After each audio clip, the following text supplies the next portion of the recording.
We are going to start the final session of the day, which is a goodie, and I will be hosting this session. But before we start that, I just want to give space for your 4-word horror stories, 5-word horror stories. Anyone got one that they thought about over the break? No, you're all over it. Look at your faces. Please.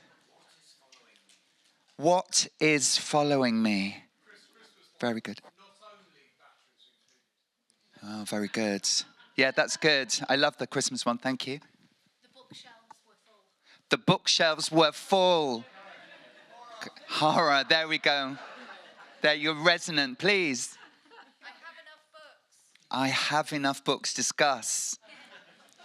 Yeah, I don't think that one's going to wash. Great, thank you. Yeah, that's very, very good. Anyone else? Any more Christmas ones or any at all? These were lovely. Thank you for thinking about them. I thought, you don't have the receipt. That was my Christmas one. We've all been there, haven't we? Oh, no. Guest, please, up there. Is this really turkey? Is this real? Did everyone hear that? Is this really turkey? Ooh, that's good. It's dark. It's gothic. It's fun. I can't believe it's not butter. Okay, thanks, Marlon Brando. Okay, very good. Excellent. Well, that's, we're all here. Shall we start our final session? So please welcome my fellow panelists, Edward and Elf. There we go. I'm going to sit in the middle. I'm seamlessly transferring microphones. Where are you going? You're that one and I'm this one, apparently. Okay. Yes, great. So this is All the Fear of the Fair, which is, do you want to just quickly tell us about All the Fear of the Fair? Yes, so All the Fear of the Fair, here it is, came out a couple of weeks ago. It's my second anthology that I've edited for the Tales of the Weird collection for the British Library. The first one was Eerie East Anglia, which was an Eastern regional themed collection that came out last year. This one's slightly different in that it's a thematic collection. So it's stories that intersect with circuses, fairgrounds, showmen, Punch and Judy performers, waxwork museums, kind of anything that there's a kind of performative, slightly on the edge. And there's also edge kind of vibe to it. There's also kind of I think there's a bit of one of my friends, Justin, over there, pointed out earlier, there's a bit of a kind of dilapidated vibe around a lot of the stories. That's theatre, isn't it? That's there we go, yes. For you. But anyway, that's another panel. Thank you, Arts Council. But yes, great. Yeah, no, that makes sense. That's good. We're going to talk about the book a lot. So that's kind of roughly what we're talking about. But I always like to start with panel discussions by saying, why do you think you're here? Rather than tell us about your work. It's like, why do you think they asked you? Do you know what I mean? Because sometimes you're sitting in the seat going, I wonder why they picked them. But it's also nice to know that we also think that. Elf, I'm going to ask you that question. Why do you think they asked you? Why are you here? I think John's seen me perform and do lots of horrible things, including biting lots of people's penises off on stage. Well, that's a neutral thing. Through mime. Yeah. But yes, I do bouffon and clown and mime work, and bouffon sort of like the dark horror form of clown and in circus. And I make lots of, I like making shows that make people laugh but also vomit as well. And because we all reacted to COVID in different ways. And yeah, that's me. And then I'm really bad at explaining what I do. But yeah, I love literature, and I helped last year with this festival as well. And yeah, I like making weird, horrible fantasies on stage. Perfect. There you go. Yeah. Was that okay? No, I think that's exactly. Everyone's going, oh yeah, no, we get it now. Good. Yeah, that makes sense. I thought I lost them with the penises bit, but I just... No, you got them back. I think it's just a post-lunch penis biting discussion. Yeah, it doesn't always work, but and hello to those of you watching at home. I mean it. No, thank you. And we will talk about clowning as well, because there's obviously clowns in your book. Well, there's not as many as I was hoping. You start heavy with the clowns. I tried. With Edgar Allan I did my Poe best clowning. to find clowns, but it doesn't seem as if it's... but we can get onto that later. So just to extend the question, why are you here, but also why were you the person to edit the book about theatrical horror? Probably because I pitched it to them, because I was a bit obsessed with... What was in your pitch? What are your qualifications? Well, I suppose I'd done another book for them, and my previous book that I'd written was called Ghostland in Search of a Haunted Country, which was a kind of a non-fiction book about the kind of places around the British Isles that had inspired famous ghost story writers and kind of crazy old 1970s TV horror shows and things, plus also my own kind of haunted family story. But in terms of having any kind of showman, circus background, there's nothing. But I did go to lots of kind of fairs as a kid and liked all of that stuff. And I grew up kind of, absolutely. I think I was drawn to it more because there's a big tradition, I think, of horror films, and there's a lot of kind of schlocky things like Vampire Circus that I remember watching as a kid from the early 70s, and there's probably a lot more. So I was aware of a lot more of the cinematic stuff, probably. So I kind of and then I knew there were some good stories, like one of my favourites, the one we close with, Robert Aitman's The Swords. Which, if we're allowed to talk about Robert Aitman, but Do you want to do it now? No, I'm fine. Yeah, okay, we'll come to that. We'll explain what that means. Yeah, go on. So I guess I was in the right place at the right time, like anything in life. There we go. Great, I guess. We will come back to all of that. And to answer my own question, I think I'm here partly because when I was artist in residence here, I was looking at hypnotism and mesmerism and the showbiz of hypnosis, which is, it's all part of that kind of using scientific demonstrations and the mysterious powers and all that kind of stuff. It's in this world.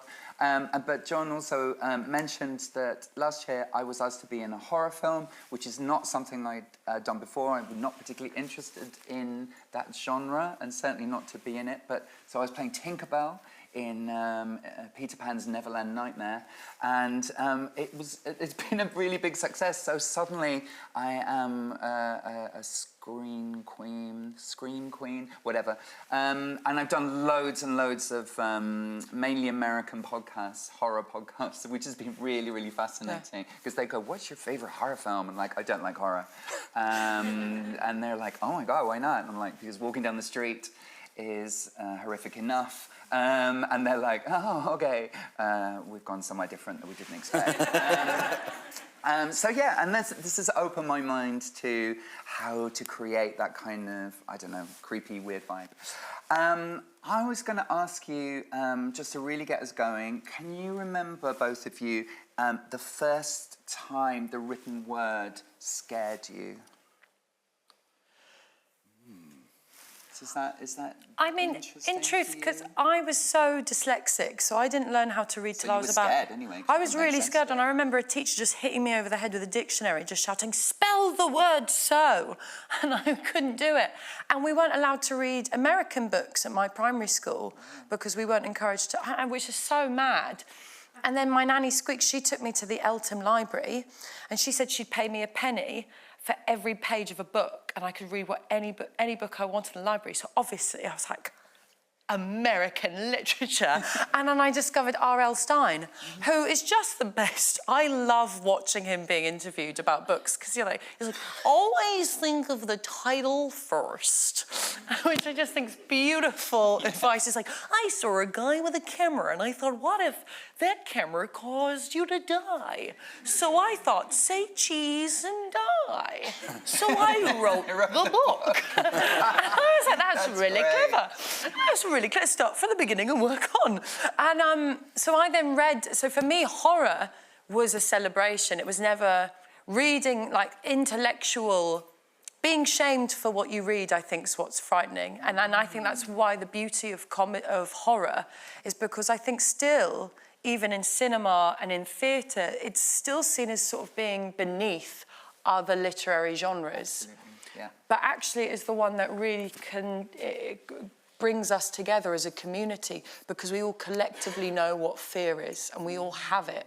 And it controls our heartbeat the same way laughter does. And there's something so powerful when you're reading, that your breath can be controlled by a word, but you're fully in charge. Like, it's a beautiful thing about books because it's consent, which is why you should never tell a child that they can't read that book, because if a child doesn't like it, they have the right to put it down, unlike anything else that you experience in your day-to-day life, which is, for me, I see horror, ghost stories, I find it one of the most freeing, beautiful things about, I just adore it. It doesn't scare me. It's like I associate it with having choice, which when I was a kid I wasn't allowed to have with books. And then because of R.L. Stein, I learnt to read, basically. Wow, that's amazing. Yeah, I really like it. I've never met him, but I just imagine I hope he's a kind man. You hope. Yeah. Oh, that's great, thank you. And what's your response to that? Yes. I don't remember I was a big reader as a kid, from quite a young age, I think, and I got quite, my kind of early memories of, because I was always into ghosts from being quite young, and then I probably went from dinosaurs to ghosts, which is probably quite a typical thing. Yes, a well-worn They're path. similar. Yeah, exactly. They're both a bit imaginary, or at least, you know. Are they? Oh no, God! I sound like a creationist. Yes, I was now. going to say. But we've never seen ghosts of dinosaurs. Why do? Like, surely we should be spotting them way more often because they're so big. This has been kind of mooted by people before, I think. It seems a fair point, but maybe over time the ghosts of the dinosaurs have faded. Yeah. Oh, they've all passed on. Yeah. They got closure. There's only so much cosmic energy that, I don't know.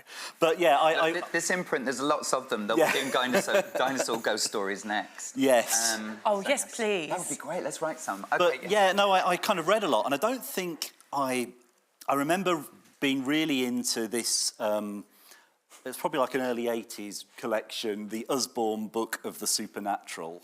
There was a ghost one, a UFO one, and my favourite one was the werewolves, vampires, and demons section of it, and that had some really lurid stories in there of kind of cannibal French wolf boys and things, and some amazing pictures to go with it. So I probably was a bit scared by that, but I was pretty kind of hardy in terms of at least reading not scaring me too much, I think. There was definitely loads of films I watched too young that terrified the shit out of me. But I think actually when I was writing Ghostland and I had to reread a lot of this stuff and reading new stuff, I digested just so much horror and ghostly stuff and supernatural stuff. There was one book I remember reading at that point that did scare me, which was Shirley Jackson's The Haunting of Hill House, because I remember reading that in bed at night on my own and just thinking, and I lived in quite an old house at that point, there's a noise downstairs. I don't think it's the cat. And yeah, that definitely. So that was partly why I was asking that question. Do you want to tell us a little bit about Ghostland? Yeah, I can do. It's so modest. It's a while since I wrote it now, so it's about 6 years old. So, but it's a mixture of kind of travel writing, I guess. That term psychogeography, there's a bit of that in there. Bit of kind of quite a lot of cultural criticism, a bit of nature writing, because there's lots of me wandering around kind of wild places, looking at birds and remembering looking at birds and things. But then it's also the story about my kind of growing up and my family story, which all went a bit kind of pear-shaped when I was a teenager, with my kind of parents dropping dead at quite a young age, and then my brother getting ill a bit later on. So that sounds really depressing. Hopefully it's not a depressing book, but it's kind of about the comfort, I think, that you can take in these kind of stories, actually. So I think when I went back to it, I hadn't really kind of thought about my parents, my family for a long time. I'd kind of pushed that aside a bit, because if you go around kind of being sad all the time, it's not that great, I think. So, but I thought it was kind of time to try and address that and try and kind of give them some life again, I suppose, because if I wasn't going to do it, no one else was going to kind of tell their stories. So it then kind of, when I got the book commissioned, which was kind of miraculous in itself, it was this book that was going to be about M.R. James and Algernon Blackwood and all Robert Aikman, all these kind of figures, and then Hammer horror and all of this stuff. But it actually then kind of as much became the story of kind of me trying to sort of, I guess, give some kind of life to these departed figures. So it's kind of it's a kind of cross-genre book that which was a new departure for me because my book before the previous book I'd written was a kind of quite a dark gothic novel. So okay, yeah. Oh, brilliant, thank you. And I think that question was inspired a little bit by what Johnny was saying in an earlier session about, is it the Pan book of the supernatural? Is that what it was called? And that unlocked a thing for me because I learnt to read very young because I was a slightly odd child, hard to believe, and it I learnt really early, and I think that was the book because I became like, I just wouldn't sleep, and I remember my dad like saying, I think I was like 6, and sort of like saying, "Why? What's wrong?" And I sort of put, because I think it's probably for like 12-year-olds, is it? Sort of like young teenagers. I don't know. I think it's kind of. I think it was kind of because it was quite sort of schlocky and yes. horrific, kind of really gory, quite exploitative kind of. So I think it was kind of an adult collection, but they were happy to market it for kind of anyone who'd buy it. Well, basically. I got it from the library, yeah. And my dad was like very gently was like, "What's going on? What's wrong with you?" And I just remember doing this very eloquent gesture, going. And then I was supervised on my trips to the library. There was a story that I'd encountered, which was I thought about. It was on my very long list of stories to go into this. Yeah. That was from one of those Pan collections, and it was basically, I can't remember what it was called now, but it involved essentially, there was nothing supernatural in it. Essentially, a rider, like I think a big wheel had gone wrong, and some little child was caught somehow in the machinery, and everything was going to fail soon, and they were gradually getting kind of ripped in two. And the whole, and it ends, and I think they do get ripped in two. And it's just, it was so grim that I thought, no, I don't think we can have that. No. It's there is a big wheel story in this one, isn't yes. there? Which is really good. Do you want to talk briefly about that? So it's so I guess when you think about fairground horror fiction, maybe the first person who comes into your head is the American sci-fi writer Ray Bradbury. Who's a lot of his work kind of deals with this. So, novels like Something Wicked This Way Comes. This story, The Black Ferris, was basically a kind of an early draft of that story, or has some elements from that longer work. And, it involves this supernatural or weird science kind of Ferris wheel that has an odd effect that's being used for kind of nefarious purposes. But there was that and another story that I was kind of torn between including. There's another I definitely wanted to have a Bradbury story. There's another story that I probably think's a better story called The Jar, that's a kind of about this weird sideshow exhibit of this amorphous kind of thing that this man in rural America managed to buy from a fun fair that's up on the shelf, come and see what's in the jar kind of thing. And there's this weird blob floating around that appears to be it's different things to different people, and you kind of see your own nightmares and things in it. And it's a really good story, but it just lost out, I think, because this one was a little bit more kind of front onto the fairground thing. And it sort of catches on to what I find really funny when you read horror is, and I wanted to talk to you about this earlier, about the Harlem horror when you read it, is how there's a common trope in most horror literature of often terrible parenting, parents being unintentionally useless. And what I love about this story is I find it quite funny because the kids are just so efficient. They see something evil being done and they're like, well, we must sort it. Yeah. To the point, they're so gung-ho to the point that they run out in the middle of the night and they haven't got any trousers on. And it's that's quite bad parenting, I think, as well. Also, takes his clothes off, so he's naked. Yeah, they both run out and they're naked. And he's like, why haven't you got any pants on? He's like, well, because we've got to stop this evil child from taking all the money. And I love it because it's child logic, which he really captures so beautifully. And a lot of horror does do so well, actually, the innocence and purity of, you know, kids just trying to do the most logical thing, which is why I think that story is so good, even though it's a bit... Well, it's just very efficient. The kids see something bad, and rather than just spending ages debating it and talking about the meaning of it all, they're like, well, we've got to sort this out now. It's a storm, I'm naked, let's go. And it's definitely, if you enjoy that, then kind of graduate to Something Wicked This Way Comes, which is the kind of the full-length version that's darker still. But Bradbury was so good at writing about kids and kind of, you know, bringing this kind of dark material that's got kind of child protagonists. So he wrote this novella called The Halloween Tree that kind of then got made into quite a famous cartoon in America that was shown every Halloween. But it's essentially a kind of way of getting children to be familiar with and cope with mortality, basically. So, which is kind of, what a lot of his work does. So. It's just so interesting what you're saying about like child logic in horror, because when I was doing the Peter Pan, and so subsequently lots of people have said, how did you create that character? And it just seemed really simple to me, that because Tinkerbell in this version of the story had been abducted as a child and then had just grown up and being told that she was a fairy. And to me, it was like a very simple acting job, which was like, she's 10 years old and she's been told she's special and she's a fairy, and everything else makes sense. And then it was like, it's so nuanced. I was like, I think I had one thought in my head the whole time, which is just like, I'm special. I'm a fairy.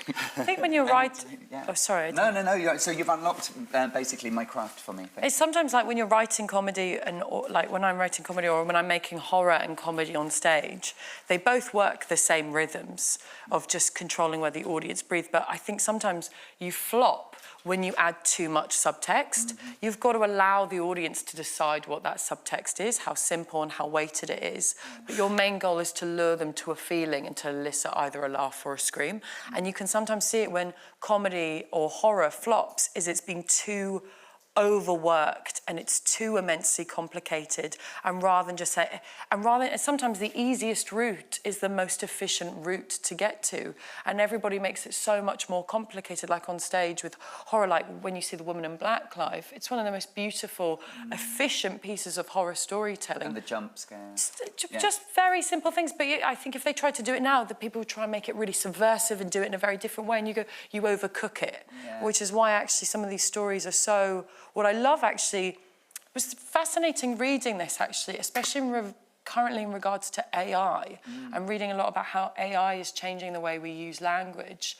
And when you look at how language is used in these stories and the efficiency and the upfrontness of how people communicate, so much of the horror is actually just in them talking very, very directly. It's not all ums and ahs, and it's not all left in the blank spaces. They just really like, I think something evil's going along, it actually makes it more frightening because... Which is why doing the 4-word ghost stories or horror stories is so instructive. Because like, as we've been finding out all day, it is just like, I think something's there. Yeah, that's all you need. Whoa.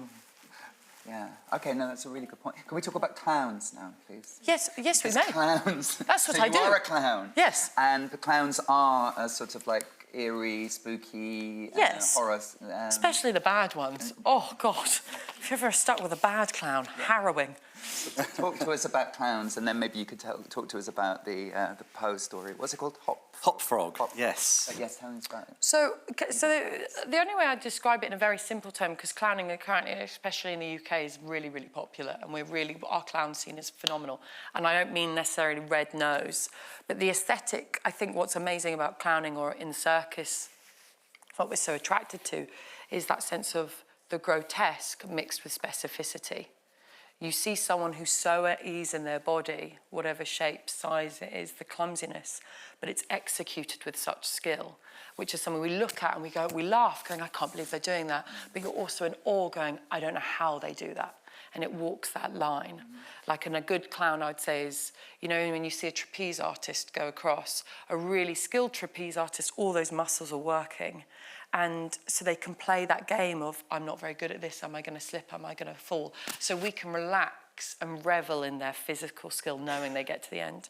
Well, a bad clown, they don't know how to get from one side to the other. And we just sit there stressed the whole way going, and they get to the end, but we didn't enjoy it. We just feel immensely anxious. And so good clowning is like puppy eyes, like the child, very playful, very innocent, always love. And if you don't laugh, it's just because you missed the joke. And you see the audience, I always describe it as an audience has the measles. They're a child with the measles, so that you can't play, unfortunately. So I'm going to show you everything that we would have done if you didn't have the measles and we could play together. So when you see a lot of clowns in circus, that sort of interactivity and connection. Bouffon, which is what I do, if you swap it, it's got fox eyes, animal eyes.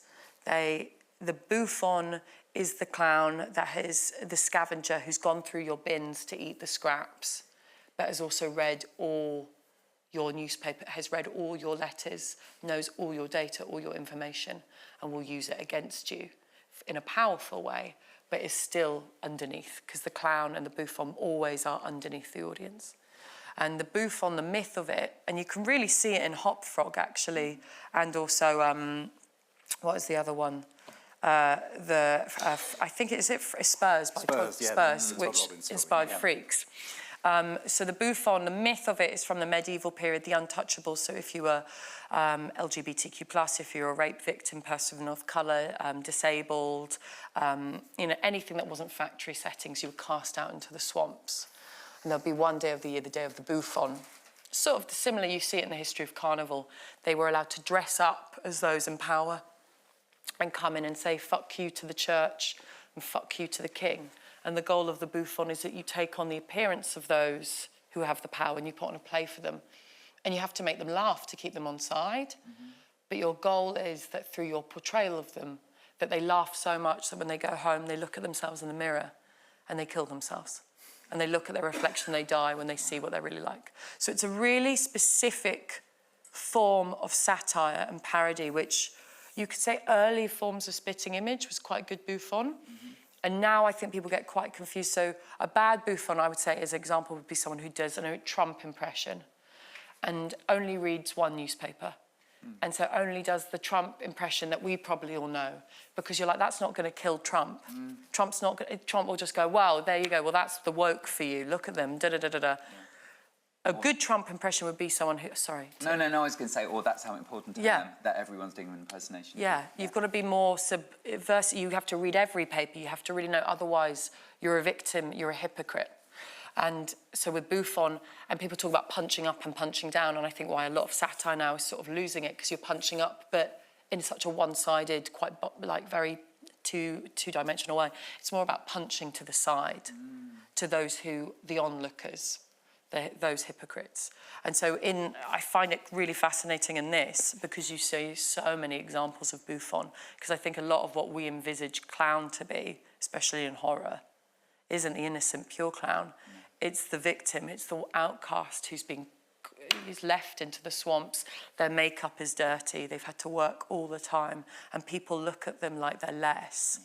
And then they wreak their revenge, which is exactly what happens in Hop Frog, which is such a beautiful example of what bouffon is. And it's written with such love as well, and tenderness towards those who are not, presented as factory settings, not able-bodied. And it's a really, and it's also with Spurs, because it's an example of, when cruelty, he ends up becoming the monster. He's as bad, isn't he? That's the thing. But you don't, in a weird way, you don't begrudge him it. You sort of watch it and you go, yeah, fair enough. Ruin her. Yeah. I know that sounds awful, but he's treated so terribly. Yeah. And even in the language towards the end, he still doesn't have any agency by Todd Robbins. Doesn't even write him as this glorified villain. He's still demeaned even in the writing, even when he's committing the acts of violence. Which is so depressing, actually. Let a villain be a villain. Yes, give them there. Yeah, sorry, I've talked too much. And does that all make sense to you? That does make sense, yeah. Well, I kind of included Hop Frog in that I wanted a clown story, and going into this, I thought there's bound to be some story from the 40s or something that features a recognisable kind of horror clown, like the because we're really familiar with clowns as a sort of horror trope from cinema and film, and from It with Pennywise and that amazing kind of in the TV movie version, the Tim Curry portrayal of that, and then there's the more recent ones, but I still prefer the Tim Curry version. We've got lots of things like that. There's a lot of kind of, I say recent, but horror films over the last 20 or 30 years where you've got kind of quite horrific clown figures, like Captain Spaulding from the Rob Zombie films and things, and various different figures. So I thought there's bound to be, there must be there'll be an American kind of tradition of this in short fiction. And I'm not saying there isn't, because, it could well be Johnny, who's now gone. He'd probably set him on the task. He'll find some. But it was all their relatives. Yeah, it was beyond me, and there just didn't seem to be a kind of a fictional kind of clown. So it seemed to me that it's a more recent thing that maybe did get popularised probably by Stephen King in It, actually, or then kind of a bit before that, you had a kind of real-life horrific clown with John Wayne Gacy. Was Pogo the Clown was one of his kind of alter egos at children's parties, which, going back to bad parenting, was not great parenting to book John Wayne Gacy. It's a bit of a fail. Clown was really loved when you look at Charlie Chaplin and Buster Keaton on lots of cinema, and Alice Howe and Lucille Ball to an extent. Clowning was always a very celebrated, but it's looked at as an art form. Yeah. And then suddenly you put it into, when you turn it into a children's party context, and then you have these slightly unskilled literally creatures like John Wayne entering. Yes. I think it's actually the location. When they're in the circus, that's the place we're meant to visit a clown. But suddenly they become horrifying when you remove and put the clown in the domestic sphere. And those, like a lot of why we get frightened of clowns is when we don't see them. Well, it's probably a kind of repressed memory from... Yeah. I do remember going to like a kind of, a friend's children's party when I was little, and there would be, and here's Uncle Pogo who's come out, and it'll be this kind of, creepy sort of 60-year-old man. And I don't know, I'm making up Uncle Pogo, but, I'm sure this was a very innocent... elderly kind of performer, but looking back, particularly in the kind of, after sort of Jimmy Savile and all the kind of everything else, you do look back and think, there was something a bit kind of... Which is why Santa's Grottos, why are they still going on? Yeah, it's what I mean? That's going to be the next site of uncovering, isn't it? It's like the removal of boundaries. I think that's it. When you have a vision of a clown, it's always... someone who enters your personal space and grabs something and does really badly handled audience interaction.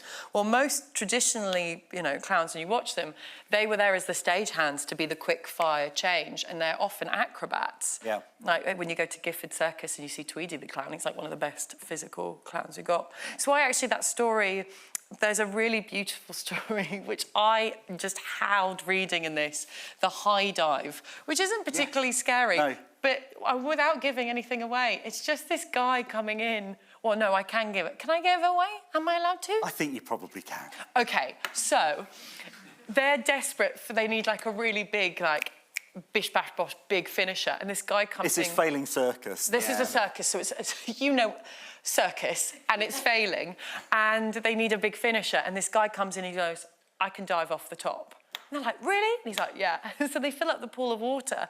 He climbs all the way to the top, and then he jumps into it. And they state that it's 60 feet, because when I picked this story, I was then doing loads of calculations online and working out, can you survive from this height? And no, you couldn't. You couldn't, OK. So you can't survive from this feat, so even more impressive, well done him. And then he comes out and they go, fantastic, we'll pay you this much, this much, this much. And then he goes, no, I don't want to do it. And they're like, why not? And he went, that was the first time I ever did it, and it's just not for me. I didn't really like it. Which I really loved, because it really encapsulates the amount of time, goodness, the amount of times you meet someone. Well, we were talking about this, how many times you go to a party and someone says, would you mind if you just did a performance? Well, I was saying that was my forward horror, which was like, would you sing? Yeah. But people always coming up going, I always get this after I do a show, I'll always, and I don't mean to say anything negative against men, I love Top Gear, but I always often get a guy come up to me and go, after watching you do that, I've realised that I could do performance. And I'm like, no, you couldn't. You could not do that. But that's sort of that beautiful naivety of looking at what a clown and an artist does, and thinking it is as simple as just jumping off, Yes. not realising the mental, all the other factors at play. But then also... Although that story subverts that, because this guy has just rocked up. Yeah. And he does just do it. And he has no training, no prep, doesn't know how to do it. And it's not even a kind of... It's not like they've had a previous high diver there. They get out the old mermaid's tank that he jumps into. And it's... Which is also quite ominous, because you're like, what happened to the mermaid? Yeah, where's she got? Yeah. But no, I found that story because it's by L.P. Hartley, who... famously wrote The Go-Between, The Past is a Foreign Country. They do things differently there, one of my favourite novels. But he also was a very good writer of macabre stories, and he wrote some really good ones. But the high dive isn't usually kind of included in the... I've got like an anthology of all his supposed supernaturally themed tales, and that one wasn't in it. And I thought, well, it fits here with the circus theme, and actually it is a bit uncanny that how is this happening?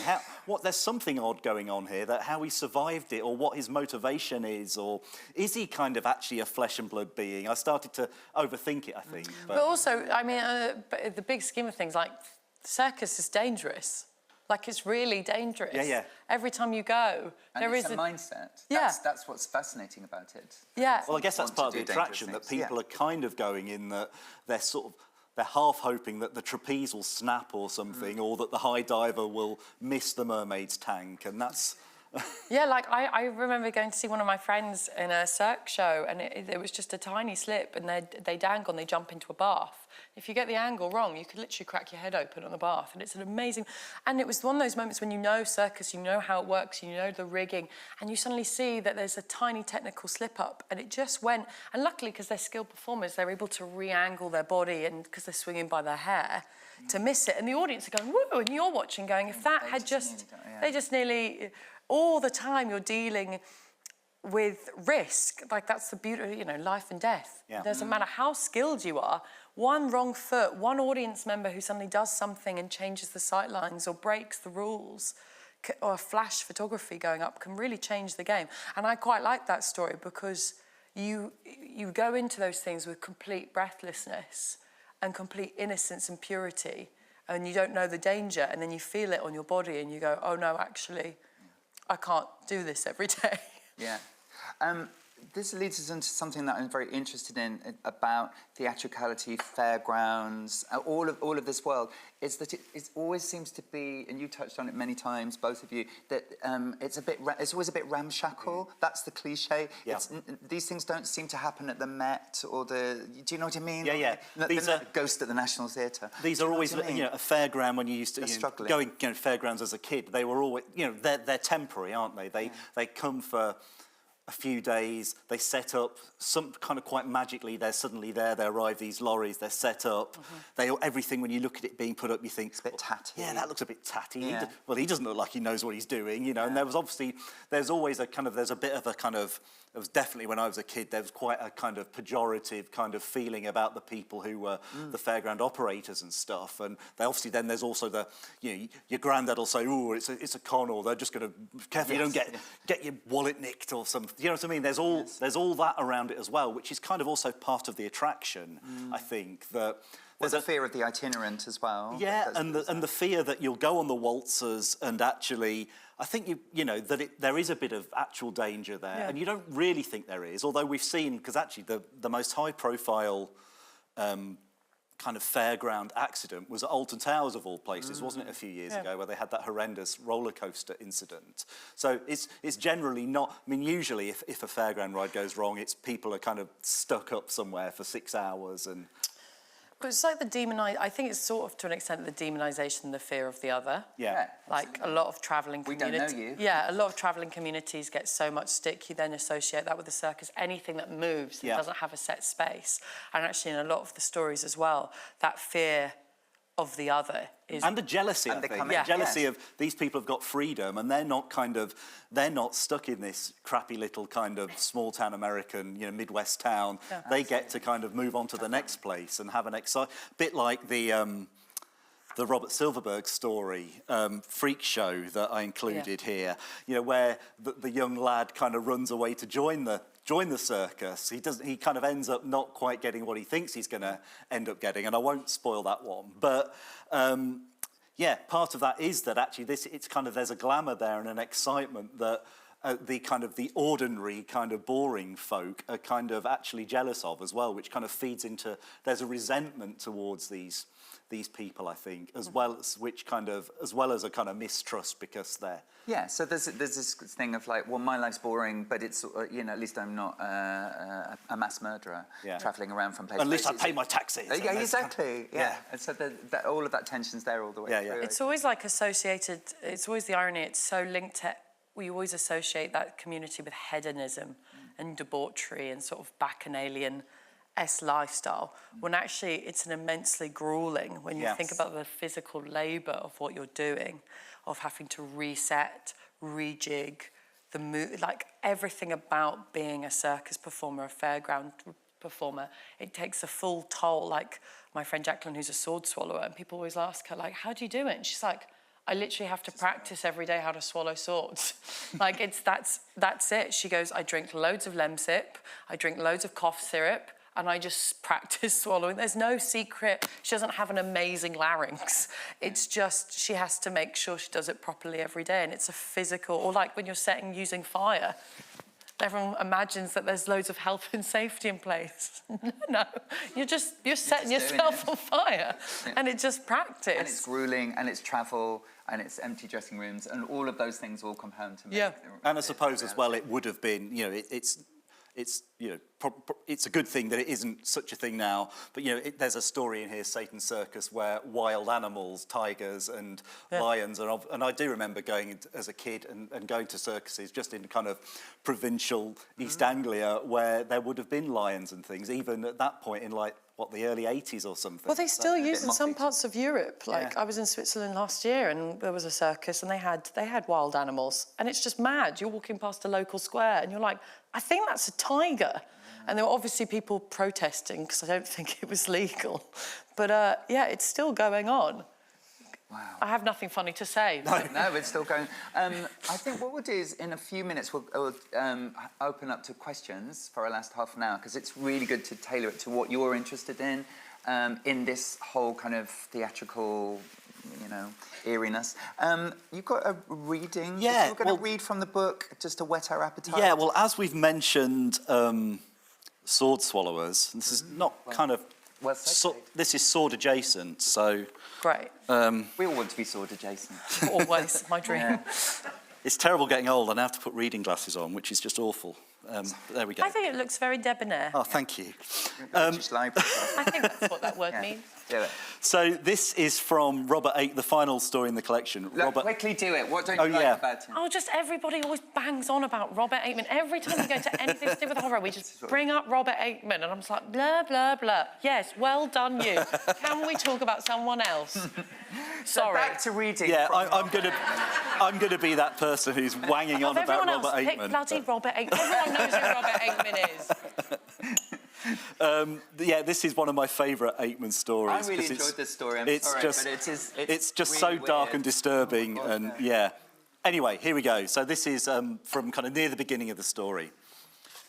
It was a square tent of very dirty red and white striped canvas, and over the crumpled entrance flap was a rough-edged, dark-painted, horizontal board with written on it in faint gold capital letters, "The Swords." That was all there was. Night was coming on fast, but there was no light outside the tent and none shining through from inside. You might have thought it was a store of some kind. For some reason, I put out my hand and touched the hanging flap. I'm sure I should never have dared actually to draw it aside and peep in, but a touch was enough. The flap was pulled back at once, and a young man stood there, sloping his head to one side so as to draw me in. I could see at once that some kind of show was going on. I did not really want to watch it, but felt that I should look a complete imbecile if I just ran away across the fairground, small though it was. "To Bob," said the young man, dropping the dirty flap and sticking out his other hand, which was equally dirty. He wore a green sweater, mended but still with holes, grimy grey trousers and grimier sand shoes. Sheer dirt was so much my first impression of the place that I might well have fled after all, had I felt it possible. I had not noticed this kind of griminess about the rest of the fair. Running away, however, wasn't on. There were so few people inside. Dotted about the bare, bumpy ground, with bricks and broken glass sticking out from the hard earth, were 20 or 30 wooden chairs, none of them seeming to match, most of them broken or defective in one way or another, all of them chipped and off colour. Scattered among these hard chairs was an audience of 7. I know it was 7 because I had no difficulty in counting and because soon it mattered. I made the 8th. All of them were in single units and all were men. This time men and not boys. I think that I was the youngest among them by quite a long way. And the show was something I've never seen or heard of since, not even read of, not exactly. And giving nothing away, he probably shouldn't have stayed. Probably not. It would have been better for him if he just run away initially. And it was in Wolverhampton, or on the outskirts of it as well, which... Terrifying place. So that's the West Midlands and the East Midlands we've now disparaged. Just disparaged both. God, this metropolitan urban elite that...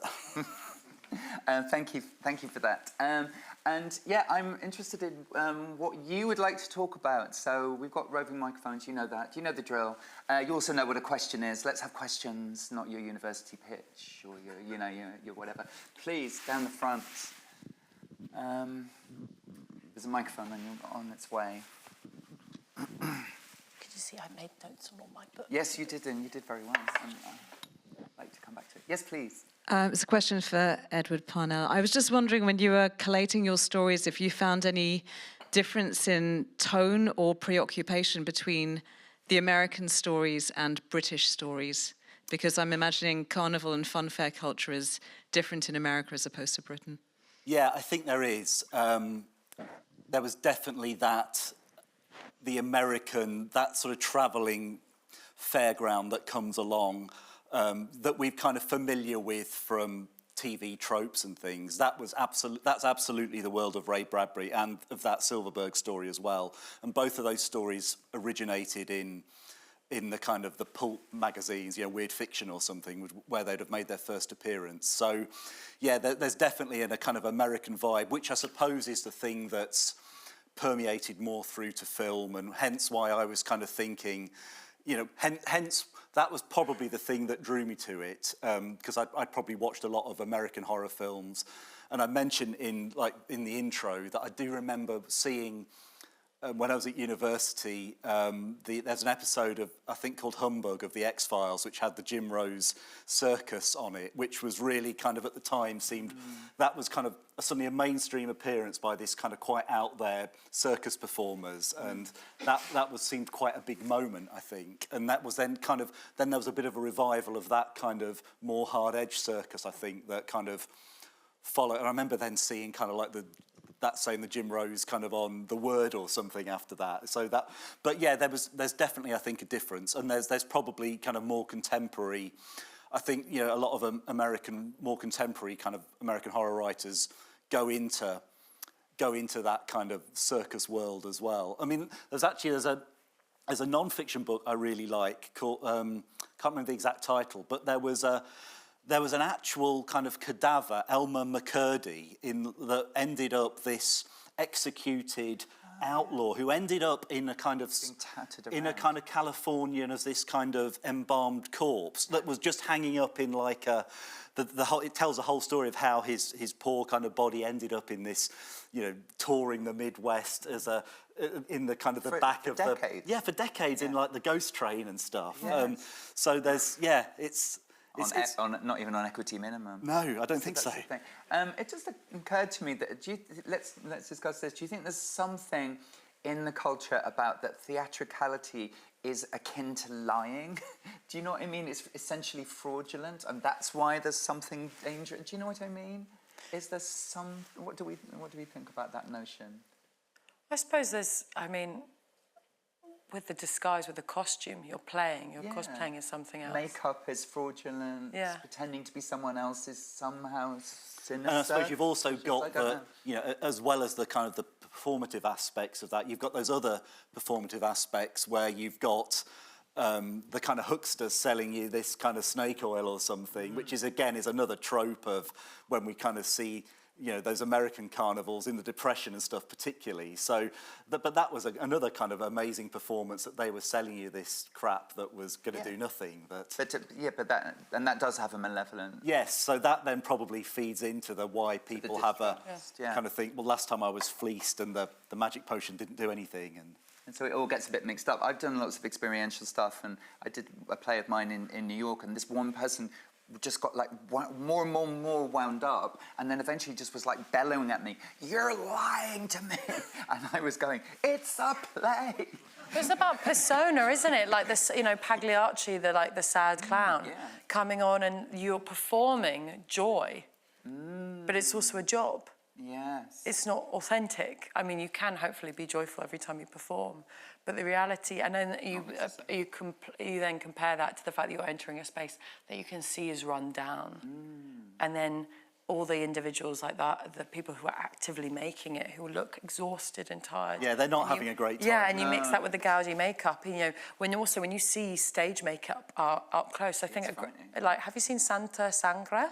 I think it's the film. Yeah, we were talking about it earlier. Yes. Yeah, like, I think that's a beautiful encapsulation. Yeah, that encapsulation of the sort of erotic element of the clown and the circus, but with the grotesque as well, and the blood and the sexual sweat. desire, which is what the Swords is about. Yeah, great. Sorry, I threw a question in. Who would like to ask a question next? Oh, just right behind you. There you go. I was wondering if you got like a sense of a mirror of society when you were going through the sort of different decades.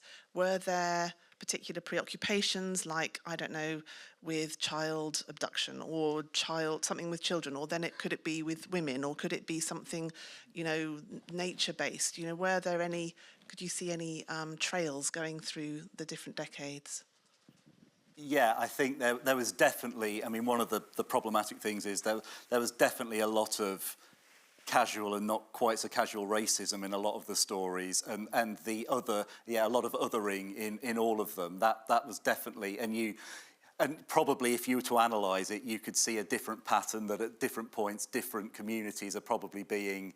I didn't particularly go into that, but I suspect you could do some kind of academic analysis and find that. I mean, it's like when you kind of read old, you know, like Golden Age detective fiction and stuff, and you'll get where they're obsessed in like the 20s and 30s with like the white slave trade and all this kind of thing, won't you? So there were definitely, much like today, there always will have been those kind of uglier patterns, I think, that do kind of jump out at you jumped out at me when I was doing this, and you know, is prevalent in some of those stories, I think. So yeah, that was definitely there, I think, yes. Jumping into that, like John Davison writes an amazing academic text about clowning, but something that doesn't really get talked about too much. When you look at clown makeup, there's a lot of arguments around whiteface and clowning having a racial context and being, because they're depending on if you're American or if you're European, there's different arguments on where it comes from, about it being linked to blackface and trying to parody homeless black individuals. But there's an interesting part in New York. The ethnic clown was a term used for when European artists came to America, and they would exaggerate their otherness. And the Jewish, there was the Jewish clown makeup. The German clown makeup was big red cheeks and a big red nose, because apparently they were lightweights, so they got very, very drunk, and they would sort of apparently exaggerate that. Like, there was a whole, and it's really interesting because it was choices that they made in order, similar to like with Buffon, whatever people consider about you, you exaggerate it to say, I am aware of how you view me, and then you destabilise them, you take the power away from them. And the history of that, and how in clown communities in different countries use clown makeup based off the stereotypes asserted against them, which I can't speak on complete academic clarity, but it's an interesting area of clown makeup to look into.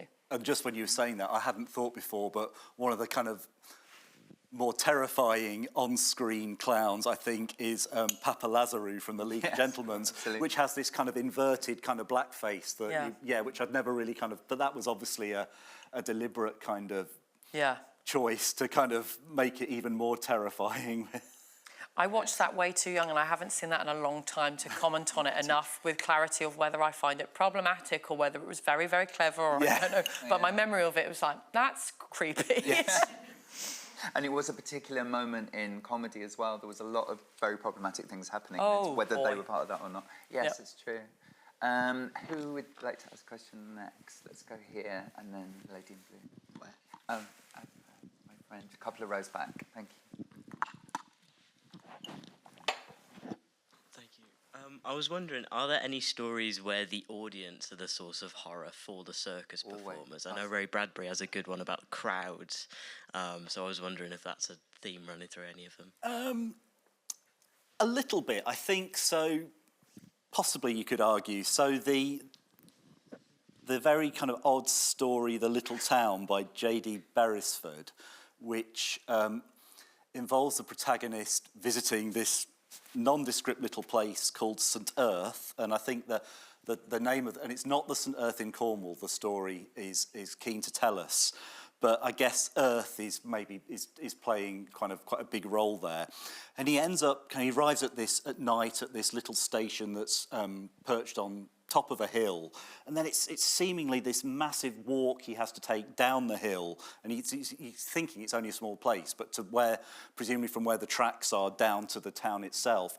Once he kind of finally gets to the bottom, and it's an odd, inordinately long journey he seems to have to take, he finds this place, the Cosmos Theatre, spelt with a K, and within there he becomes part of the audience, and there's an audience of kind of slightly kind of lost souls, I guess, watching this weird performance unravel on the stage with these kind of people stumbling around who are seemingly, well, I won't go into what they're doing, but so that's a kind of, we're a bit like the protagonist in that we're also the audience there. And I suppose the swords, I think, kind of plays out similarly in that we're a bit like the protagonist in that we're watching. We too are watching this performance of the swords inside this shabby tent. So there's a few. I think there's probably an element of all of that. But whether there's not one where there's a clever kind of trick where it turns round and it's kind of involving the audience per se. I didn't find anything like that. But it's adding to it though that like so much of the horror that comes from circus is the voyeurism.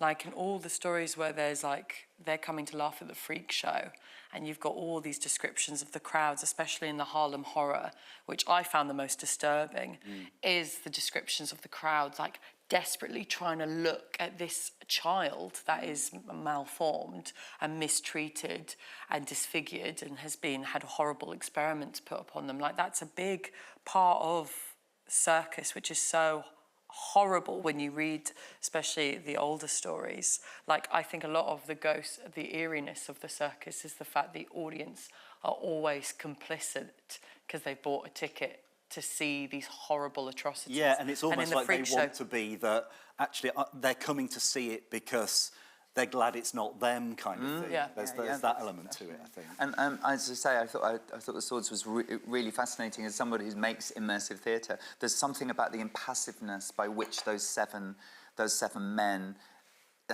let's say, engage with the action in that scene. But they do it in a sort of like, oh, I can do that. It's a bit like the thingy experiments, what they're called. You know, the early '60s. Where you're pushing it, how far people will do terrible things if you push them. The button exercise. Yes, begins with M. With the electricity.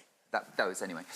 It'll come to me in a minute. But they do it like, oh, those are the rules. I can do this thing, and I can play out this fantasy. Yeah, you've told me I can do this. I can do it. Yeah. But they don't do it with any relish. No, they just sort of like, okay, get on with it, and then. Which is also it's commentary on people's susceptibility, isn't it? To being told how to do things. Oh yeah. Yeah.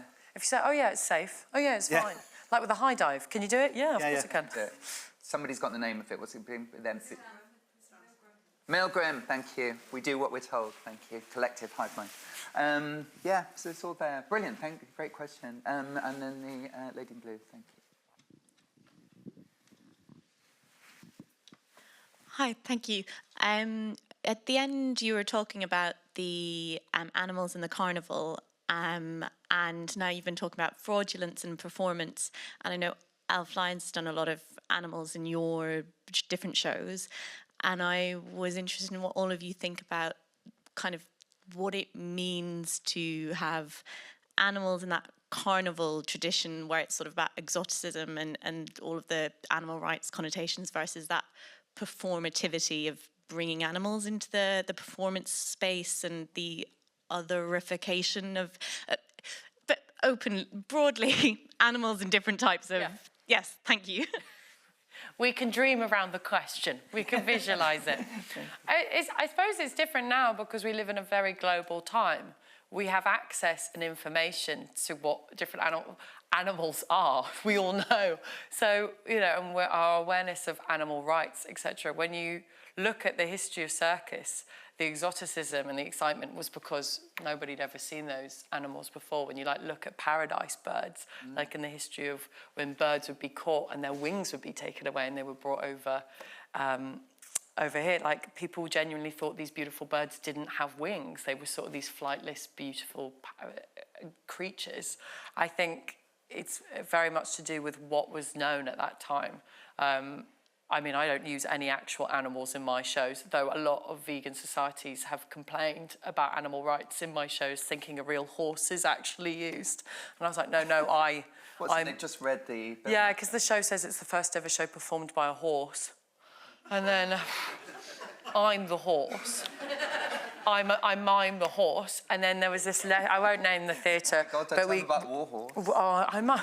Yeah, and I do this whole about horses being furious about Warhorse, being like, we were furloughed too during COVID, and we were.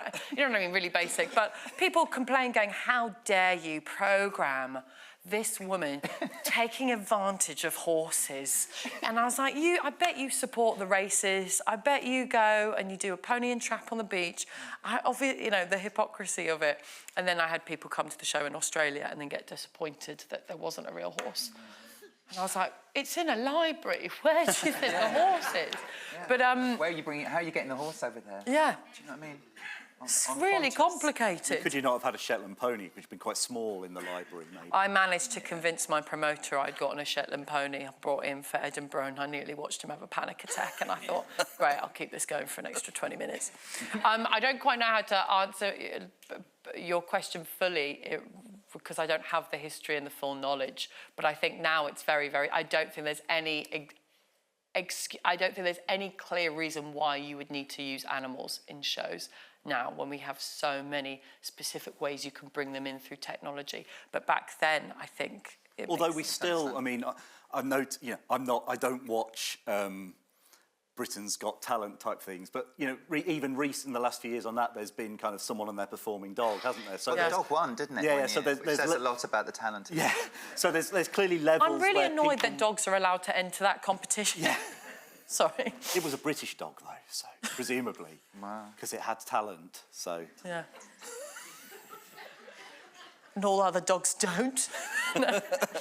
No, Crufts is silly, but I quite like that. Just the dogs are so happy to just do a dog. There's a famous theatrical story, and it's probably apocryphal, that it was the London Palladium and there was a performing dog act on, and sometime in the 50s or 60s, and they were kept in the principal dressing room, and because they were dogs, then the RSPCA or whoever the body was at the time stepped in and they had to do up the principal dressing room up to the standard of a dog being kept in there. Because it was much higher than actors that of a were human. used to. Yeah. That's so funny. All actors love that story. So there we go. Anything to say more about animals? I think it's, you know, I'm sure that there's a lot of interesting historical things, you know, aspects you could look into, but it's problematic now, and it's problematic. And I was just responding that, like, I'm really trying to limit my social media endless scrolling, just watching clips, apart from vintage Coronation Street and cats being scared by cucumbers, and I can watch millions of those. And are they being harmed in that? I don't know, probably.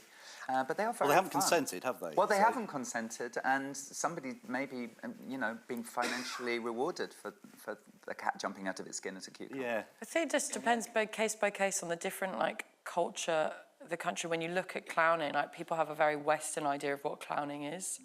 And when people talk about clowning now, I get quite frustrated because often it's a very Western approach. And you're like, actually, when you look at the history of clowning in Africa. It's very fascinating. It's very, very different when you look at it in North America. Totally different style.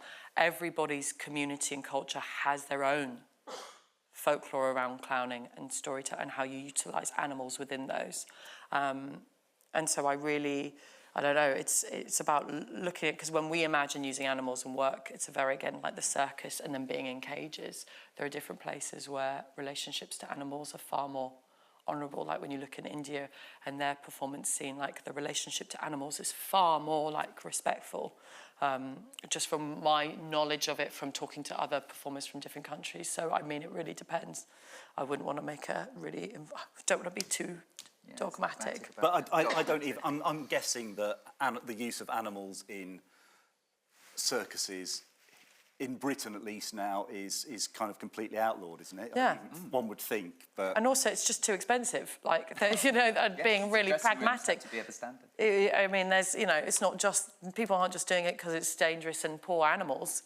It's probably because it costs a lot. But then we still... Like being really we upfront. do still have, which is really problematic and just shouldn't be licensed and shouldn't be allowed, we still have kind of SeaWorlds and things with performing dolphins and... And penguins being kept underground, like at the London Aquarium, who've never seen natural light for 15 years. And then, well, then we kind of move on to zoos and the, you know... That's a horror. Yeah, so... yes, it's interesting stuff, but tricky. Thank you for that question. That one took us to interesting places. I'm going to do some research when I get These are brilliant questions. We have a question at the very back. And the mic is being rushed there. These are great questions. I love them. Thank you. Thank you. Just a question for all the panel. Who is your favourite fictional clown from literature or movies? Or? Oh, who was that for? Was that for all of us? All of us, We yeah. get to answer. Thank you. Fictional clown. Oh. There's an episode of The Golden Girls in which Dorothy, so Rose is the stupid one, and she books Dorothy's birthday party, and she jointly, in order to save money, jointly books it with a 6-year-old girl at Clown Town. And so Dorothy, she was incredibly tall, and she just sits there on tiny chairs surrounded by kids. And is just humiliated by, and I can't remember the name of the clown, which spoils it, but it's just brilliant because she's just constantly, he'll come up, they do everything to the little girl, and then they come to repeat it all with Dorothy, who's like, 60 years old and very tall and, deep voice. And it's just brilliant comedy because you know what she's supposed to do. And he's called something like Chuckles. Mr. Ha-ha, there you go. So she goes, it's just brilliant, isn't it? So, and he approaches her and she goes, back off, ha-ha. And it's just this repeated joke. And he's like, doesn't she custard pie him at the end or something? No, the kid does, because he threatens to sue her. Oh, my God. And the kid does it instead. Do you run the podcast all about... Watched it recently. Did you? It's such a great scene, isn't it? So he's Just my going off on a favourite tangent, clown. have you ever seen when, and Dorothy, I can't remember the actress's name, when she B. did... Arthur. Yeah, when she ended up being co-opted into doing that Star Wars Christmas special, where she does this kind of Bertolt Brecht-esque song, kind of serenading, just one more night. Yes, she's in that. Yeah, it's brilliant. It's fantastic. She had a great career. Great comedy. So that clown It's fantastically is weird. mine. Thank you so much for filling in every single gap in my memory. I'm going to just be boring, and I think I will go for, the Tim Curry Pennywise. I just think, down here we all float, and it's just so good. Yeah, I'd probably split, I think, from a horror standpoint, Pennywise, but I find Pennywise not necessarily as a clown. He's sort of, unfortunately, made clowns look really bad. But also isn't actually a clown. That's the sort of reveal. Cosplays as a clown is secretly like this giant female spider. Sorry, spoilers, but everyone's always like, oh, Pennywise. I was like, Pennywise is technically female, actually, or genderless, but, just don't assume that all the killing's done by a man. Give us some stick. But, Equal opportunity. Yeah, but what I like about, what I sort of found beautiful when I read Pennywise, and actually when I was a teacher, I remember there was so much drama about some kids reading it, and they were like, we shouldn't allow the kids to read it. And I was like, let them bloody, if they're reading, encourage them to read. But Pennywise becomes like a symbol symbol of how, again, a theme in horror, which I find really fascinating and comes up repeatedly in this, is about when horror is when adults do not intervene.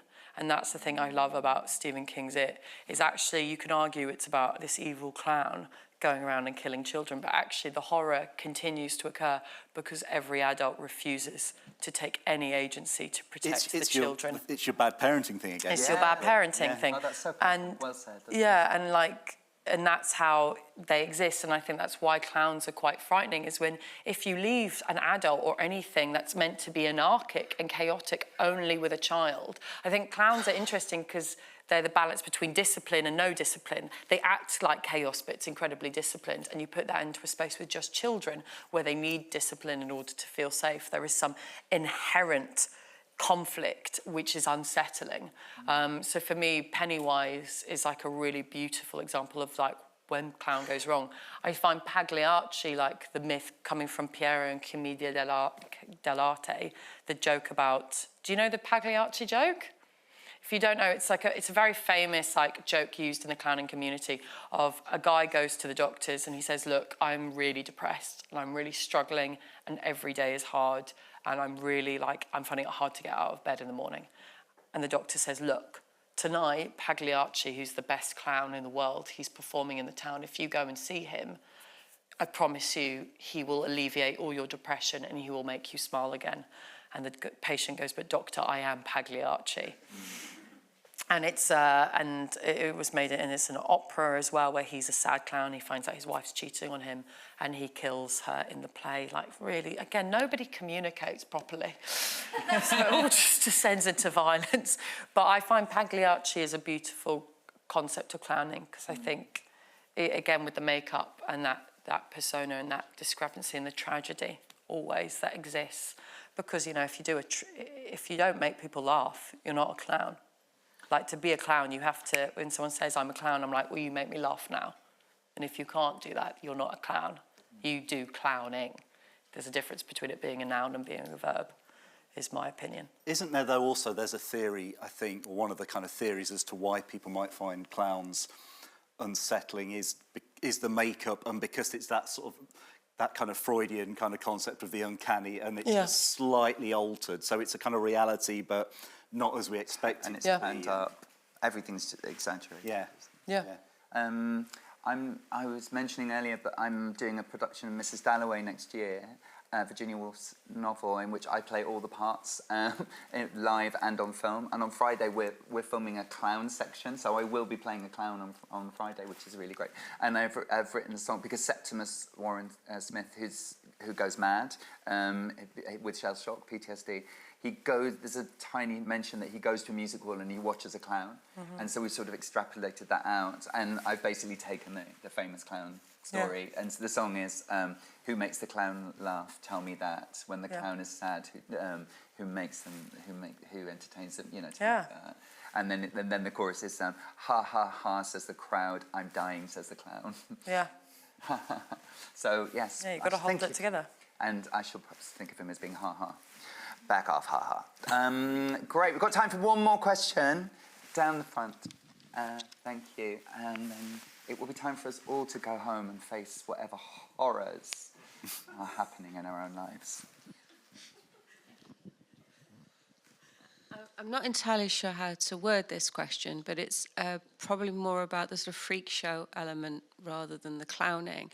And it's to do with disability, really, and the idea of why these stories are written. Do you think that we write these stories to say, oh, look at you for treating people that way, that's not good, or, oh, look, I can understand why you're treating people that way? And do you think that in these kind of anthologies there's a shift over time from we understand why you're looking at someone as a bit of a freak to why are you looking?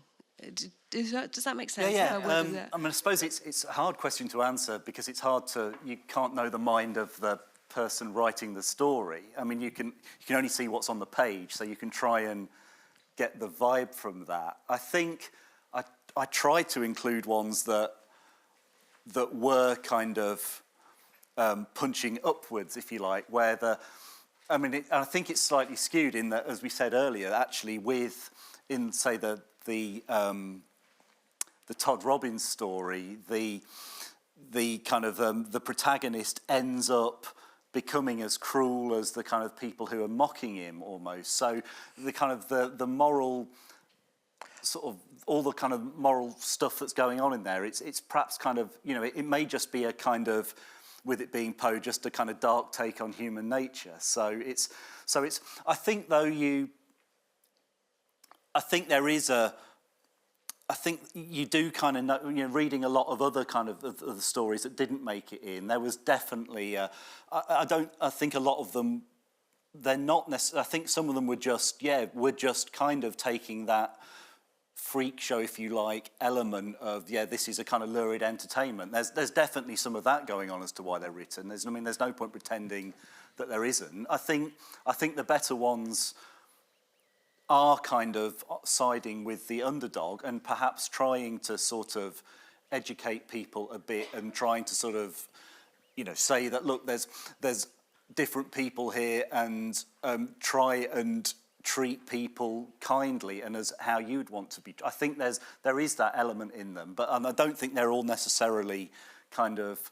I think, the ones in... I don't think a lot of the writers writing this stuff, they were probably, you know, knocking out stories that some of them that were just because they were being paid 20 quid to write a story that was a throwaway story in a magazine or something. It's also about looking at the actions sometimes, rather like with Edgar Allan Poe's Hop Frog. What's interesting is, the language, you read it in some elements of it, you go, oh, but the action of it it's so full of empathy towards Hop Frog. And Hop Frog wins. Yeah, you're not on the side of the king. Yeah, you're with Hop Frog there, and While with Spurs, there is a sense there's still like a like none of them can control their alcohol. Like they're all portrayed. The freaks are portrayed as being very vulnerable and innocent and childlike because they've never been allowed to, as it were, be treated like adults. Which is why the adaptation, I think, is so powerful from that time and how that was then taken and recreated and then also copied in Toy Story, the original Toy Story. They used it shot for shot in the revelation of Evil Sid's toys, just as a little... And I think I think the film actually is more sympathetic as well than the story, actually. We need to finish in a second, unless it's... Oh, no. Sorry to cut. There's, I can some recommendations. Let us overrun a little bit. Sorry. No, don't be sorry. There's so much to talk about. Got too excited to talk about clown. This is good. Marissa Karneski writes a lot, actually. Yes. Show Women did an amazing show, and she does a lot. So look into her because she's a queen on all this stuff. Yeah, absolutely. So obviously the book is highly recommended and it's for sale outside along with all the others of the imprint.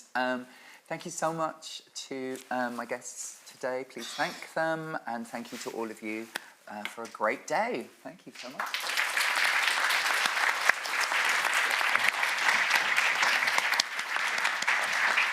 Thank you, Edward. Thank you, Kit. Thank you, Elf. Elf is actually back on screen tomorrow night for the final episode of this year's Tales of the Weird, hosting the amazing Mariana Enriquez and Mona Awad. It's worldwide weird, one in Argentina, one in Canada, one in... Sorry. Yeah, somewhere. I don't know. I'll be somewhere. Online. Of course, so it's an online event if you're interested in that. So thank you very much for being here. I hope you've had an interesting and inspiring time, and scary and weird time as well, of course. And we'll keep you posted on what's coming next at the British Library, particularly in the weird sphere. So thank you again, and all the best. Thank you.